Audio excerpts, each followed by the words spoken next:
Hello, ladies and gentlemen. Welcome to this episode of Excel in the Office, where I show you skills that I've learned in my career as an analyst. On today's episode, we will be talking about how to sum ranges dynamically. To give you an idea of what we're going to be doing, on the bottom here, I have a month start and month end, and I have a drop-down selection for the month, and this allows my coworkers to be able to pick a range they want and sum it. So let's go ahead and do a quarter 1 range here. January through March, and we see we have 1485439, and up here the answer is, or the sum of those is 1485439. So this allows them to get quick and speedy answers if they need to sum these ranges dynamically. So let me go ahead and show you how I built this. Let's go ahead and delete all this here. So if I go over here to my lists tab, what I did is if I usually receive a spreadsheet like this, I will take the top months here and just go over and create a list tab. This will be part of my data validation.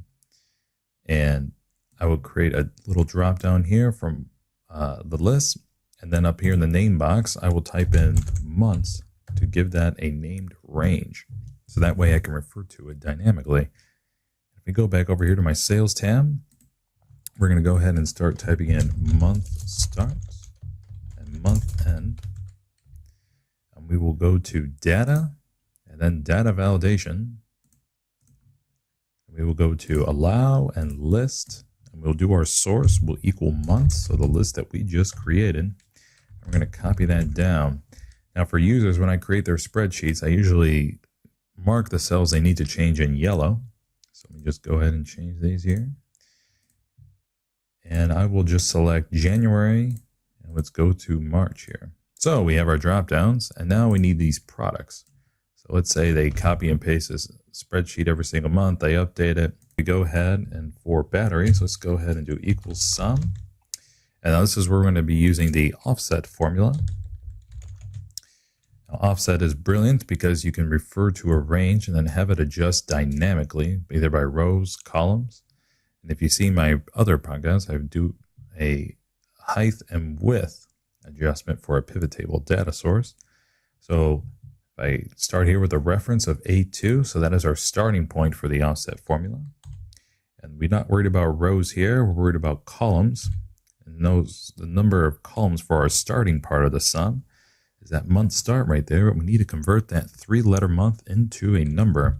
So if we go ahead and click on the month, we type in month there, and we do an open parenthesis, and we highlight January, we lock that cell, and we add an ampersand symbol, and we do and 1, and we close that off. That will convert that 3-letter character to a number. We're going to not worry about height or width here, so we're going to close that off. And then we need to enact our second part of the range. So we do offset, and our reference once again will be A2. We're not worried about rows, we're worried about columns. Let's do month and March. We'll lock that, put an ampersand sign, and then we'll close this off and close that off. That will be our dynamic range. So I'm just going to go ahead and copy this down.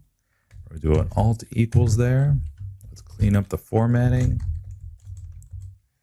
I'm hitting alt HK and then alt H9, alt H9 to get rid of the decimal places there. Alt HK adds in the commas. So here we have our range that we just summed for Q1. Let's go ahead and center those months.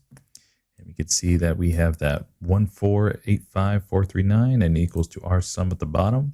And of course you can format this, but this just gives you a great general layout to be able to sum ranges dynamically if you have one of these typical pivot tables or these table layout styles that you see amongst your coworkers. All right, great. Thank you very much for watching. Let me know if you have any questions in the comments, and feel free to drop a like and subscribe if you would like to see more. All right, thank you very much.